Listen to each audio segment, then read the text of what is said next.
seja muito bem-vindo ao nosso podcast Gente Competente. Hoje eu tenho o prazer de conversar com uma pessoa daquelas que a gente poderia dizer assim, multitarefas e multitalentosa. Eu vou conversar com a Graciele Vernizzi.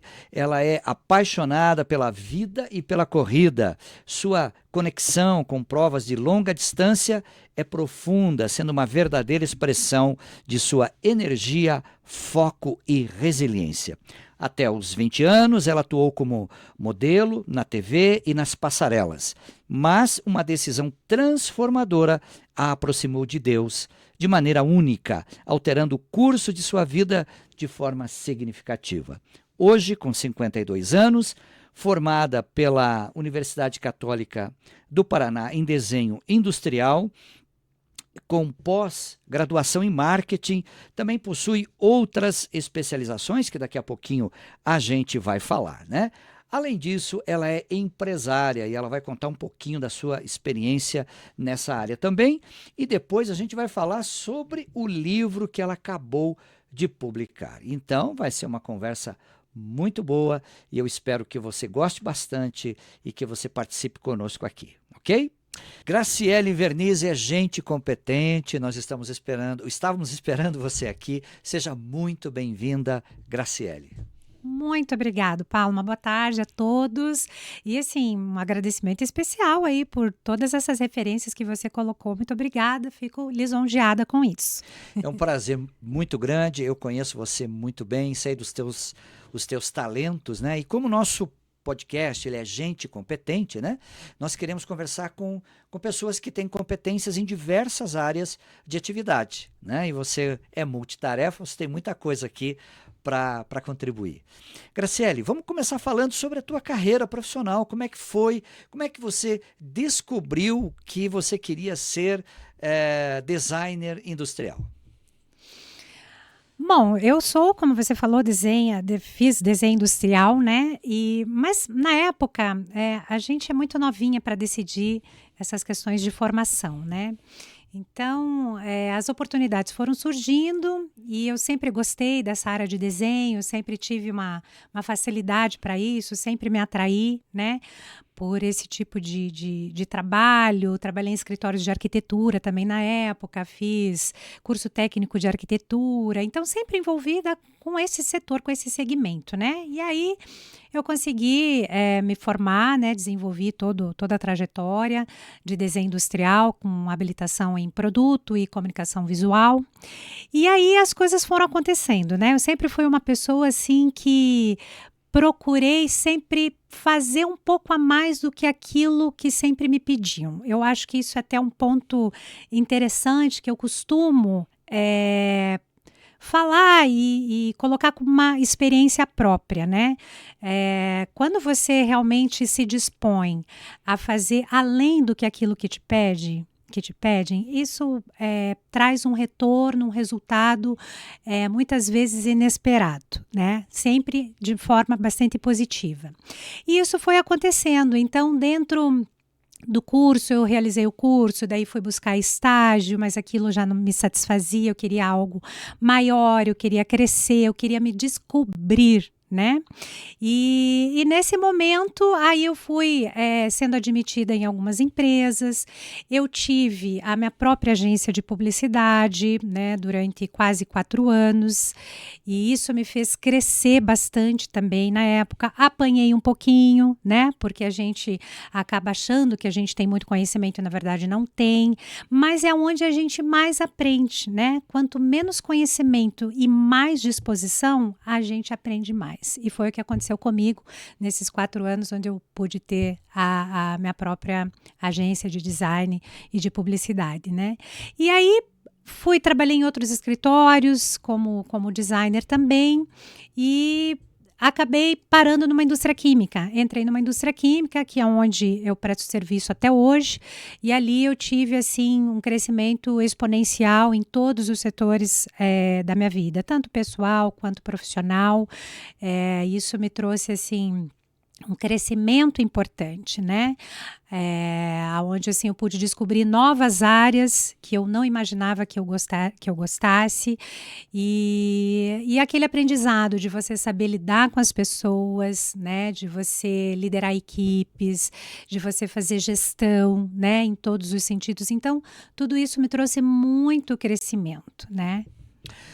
Graciele, você falou uma coisa importante, eu quero pegar essa fala tua, que você sempre fez um pouco mais além daquilo que te pediam. Como o nosso podcast tem essa proposta, né, de falar sobre gente competente, o que são competências, essa questão que você levantou tem a ver com atitude. Né? Fazer além daquilo que te pedem é uma atitude, é proatividade, é iniciativa. E muita gente, né, Gra, acredita muito na sorte, né? O que tem que ser, será.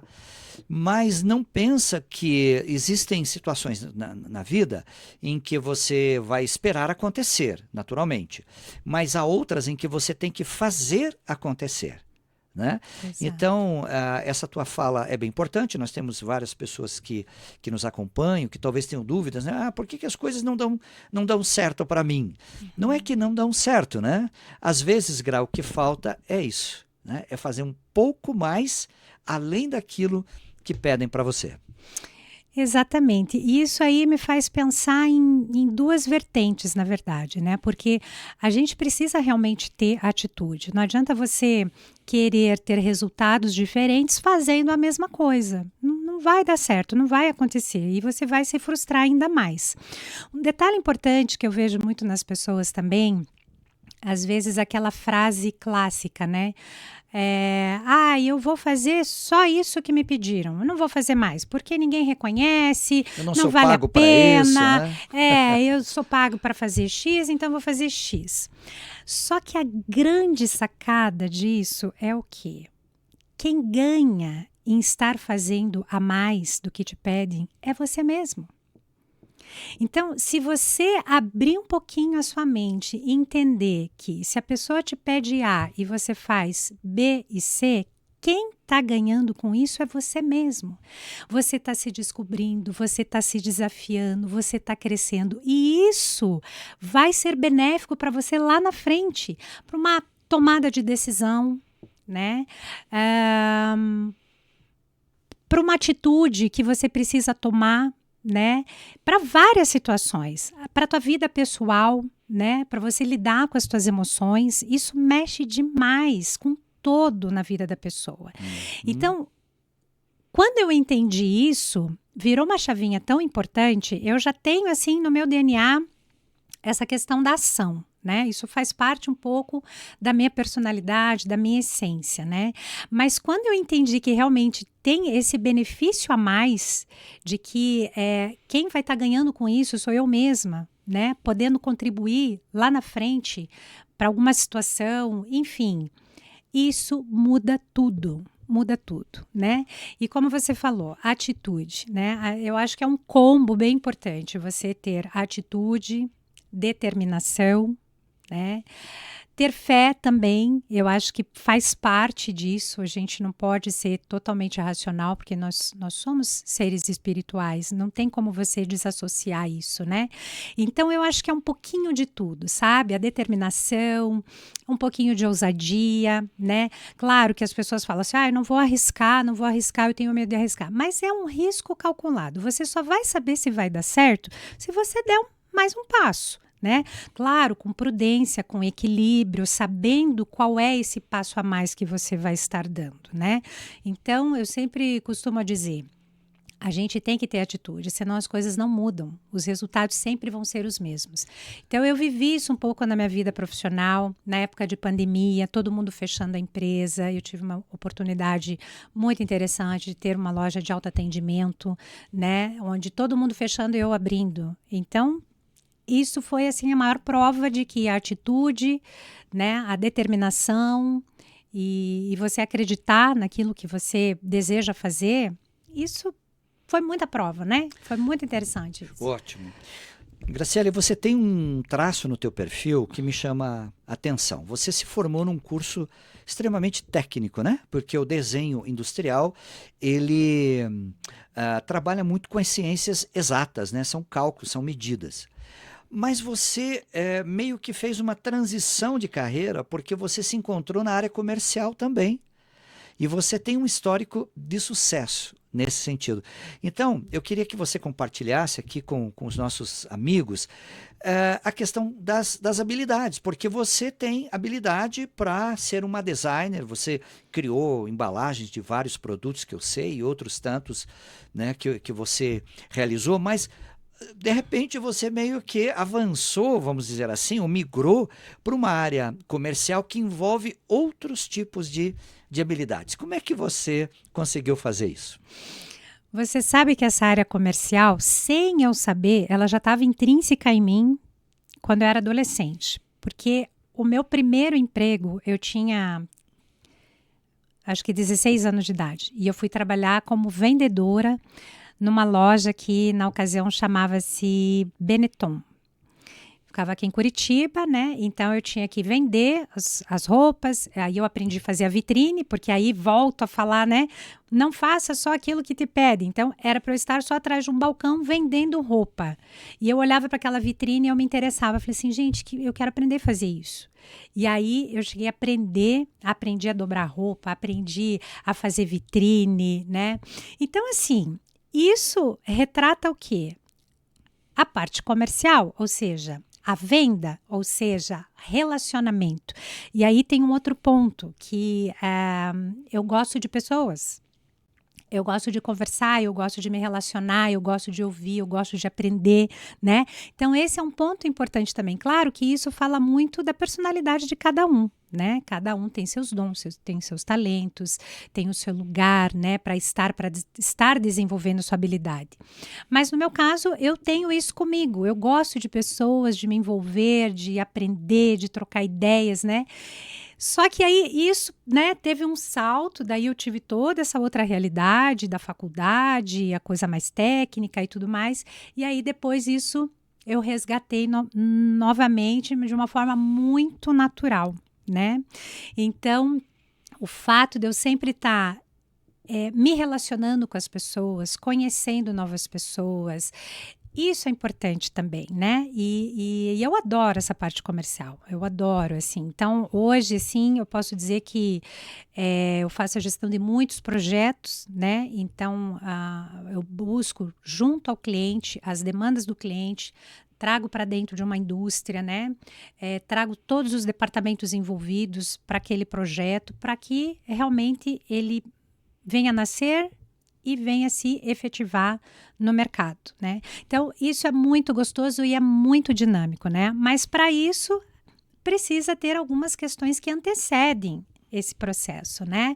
Então, essa comunicação, você se envolver, também descobrir a área da exportação, que era algo que eu não imaginava, também foi acontecendo, foi fluindo e também é uma área que eu adoro, né?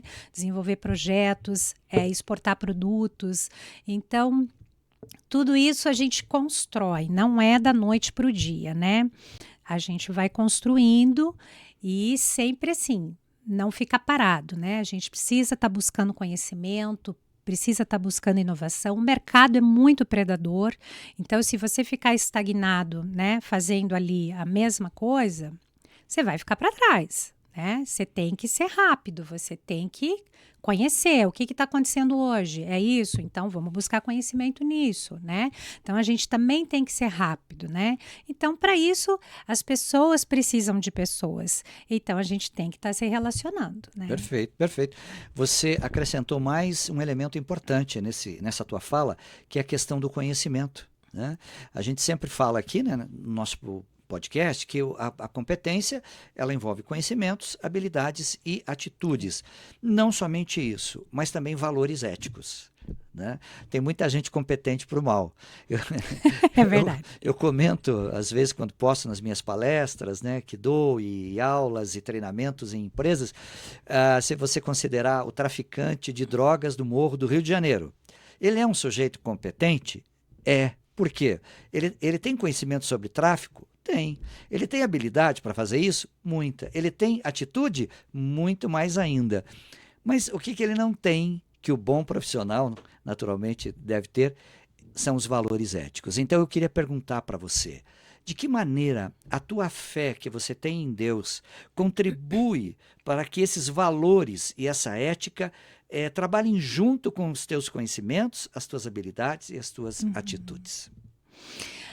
Paulo, eu entendo assim, quando a gente sabe quem nós somos, quando a gente tem uma identidade e você tem certo quais são os valores e princípios que devem tornear a tua vida, te acompanhar, não gera dúvida.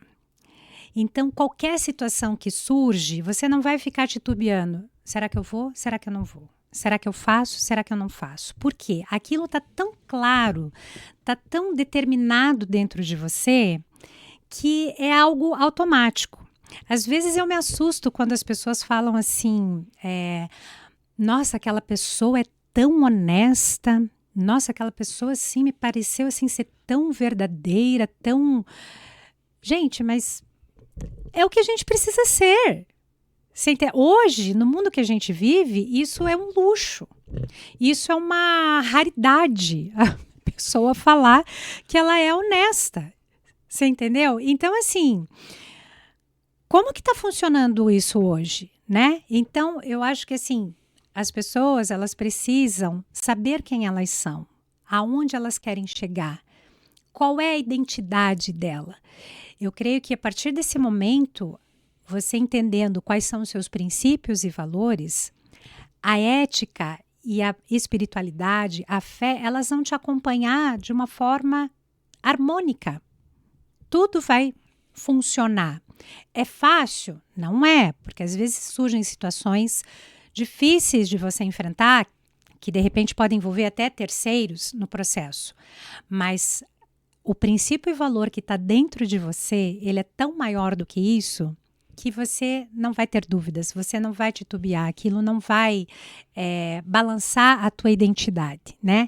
Então, é dessa forma que eu entendo, é dessa forma que eu procuro viver o meu dia a dia, né? A gente sofre desafios intensos, como eu falei lá atrás, né? O mercado ele é muito predador, as pessoas... É que nem você comentou ali do traficante, né? O ladrão também, de manhã... Ele sai, ele já sabe qual é o seu objetivo, ele traça um planejamento, entendeu? Ele faz a gestão daquilo que ele vai querer roubar, gente, uma coisa maluca isso. Mas é verdade, ele sai sabendo o que ele vai fazer. Aí a pessoa que está ali vulnerável, né, distraída, está na rua, lá em São Paulo, no centro, com o celular na mão, é alvo perfeito. Né? Então, é isso. E as pessoas, assim, elas já nascem... Eu sempre digo assim que as pessoas, mesmo quando crianças, elas já estão vendendo alguma coisa. Elas estão vendendo, elas estão comprando alguma coisa. Ali ela pode ser ética, pode não ser ética. E você vai crescendo com aquilo, né? Então, e nessa construção é que a gente precisa ter muito cuidado para que a gente construa de forma correta, de forma que isso frutifique positivamente na tua vida e quem está ao teu redor, né? Ok. Graciele, vamos virar a página da tua história. Vamos! Vamos falar um pouquinho das tuas aventuras. Opa, adoro! Como corredora, eu sei que você foi para vários países, né? E, inclusive, daqui a pouquinho o André vai colocar umas imagens aí, né? Das tuas corridas. Eu queria que você contasse um pouco como é que começou isso, de você pegar esse gosto pelas maratonas, né? E, por favor, fique à vontade para contar os países que você foi, aqueles que você lembrar, porque eu sei que não são poucos, né? Para que quem está acompanhando, que às vezes fica pensando, o que será que eu posso fazer além daquilo que eu já faço normalmente, né? Para deixar a minha vida melhor. Vamos lá, Graciele. Claro. O esporte sempre teve junto comigo, né? Que o meu esposo, ele é personal trainer, meus filhos...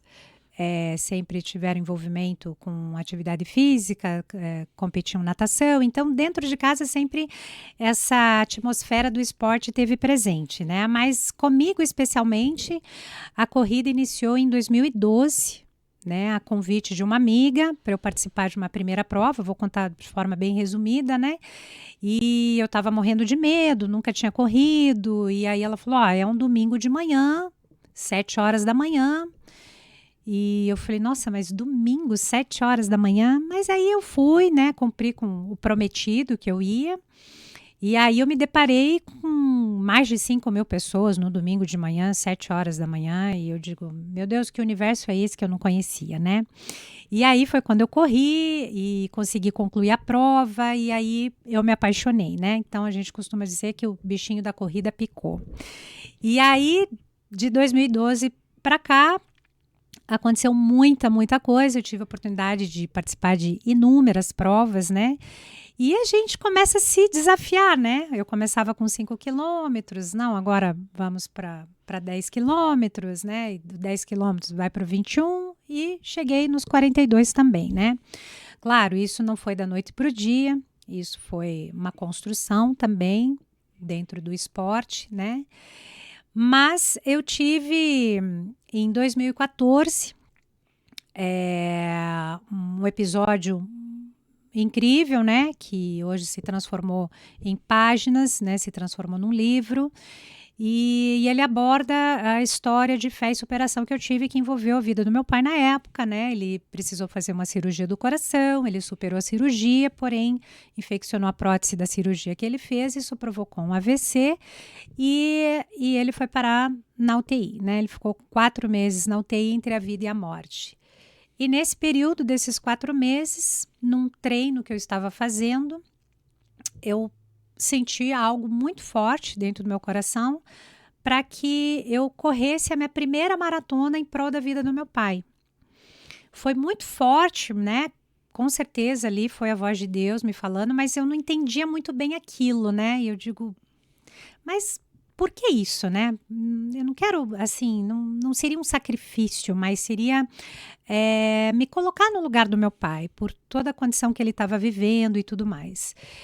E eu fui na UTI e contei tudo isso para ele. E eu falei: pai, não aconteceu isso, me veio uma voz e nós vamos correr uma maratona juntos. Só que eu corro na pista, nós vamos correr juntos, mas o senhor corre a maratona da fé, da esperança, da força de vontade, da coragem, né? Então foi uma aliança que nós estávamos fazendo ali.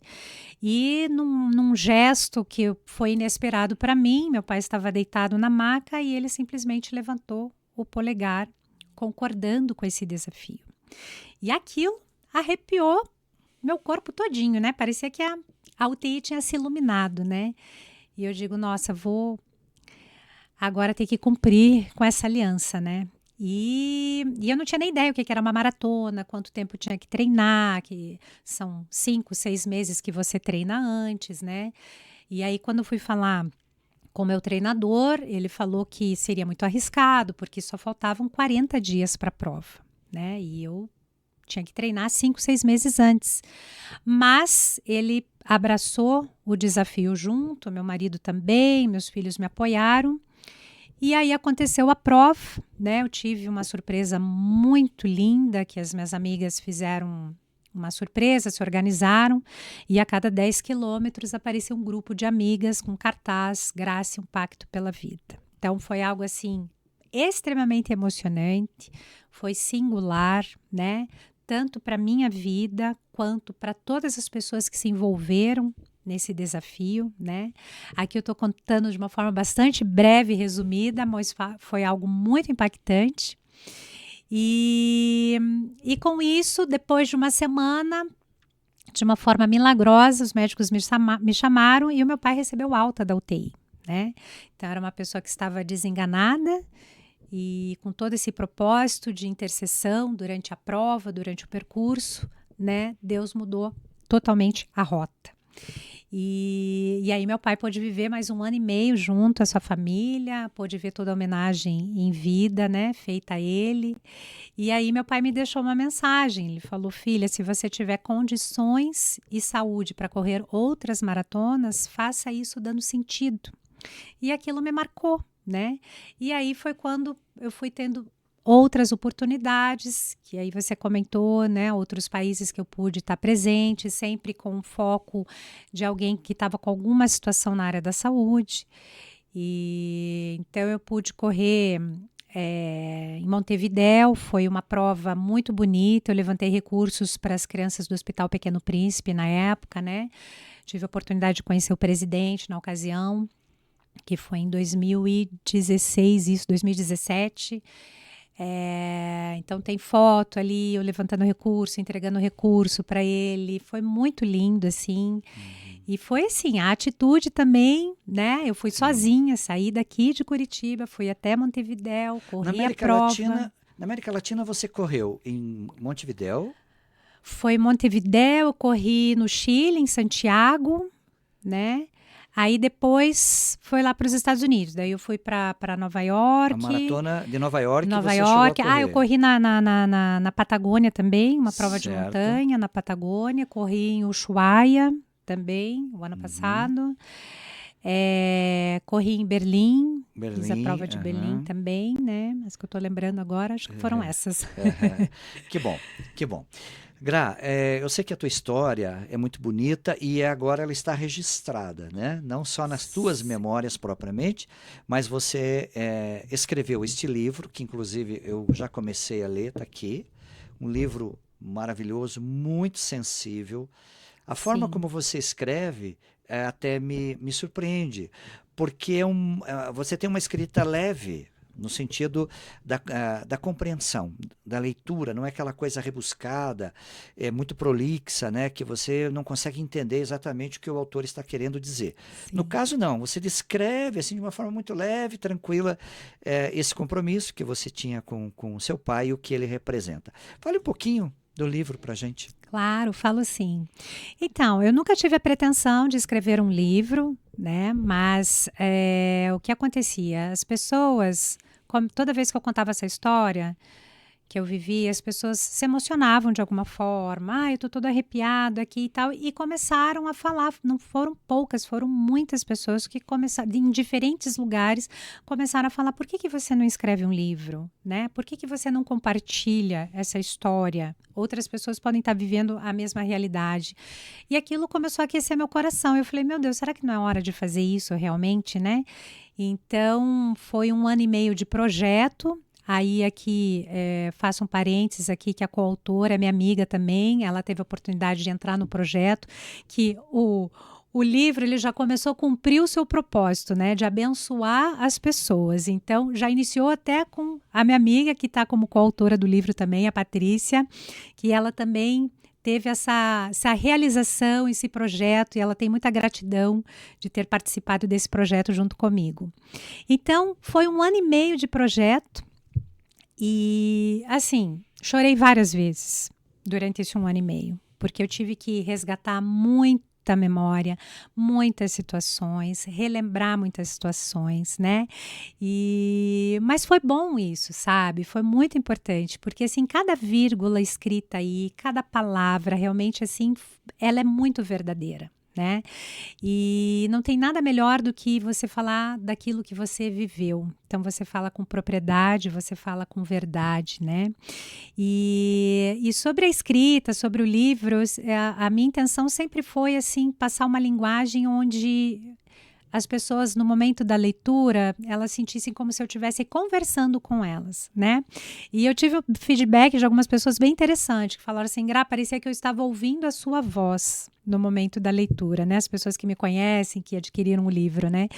Então, eu acho que isso que é a essência, né? Você passar a verdade daquilo que você viveu e de uma forma, assim, muito pessoal, né?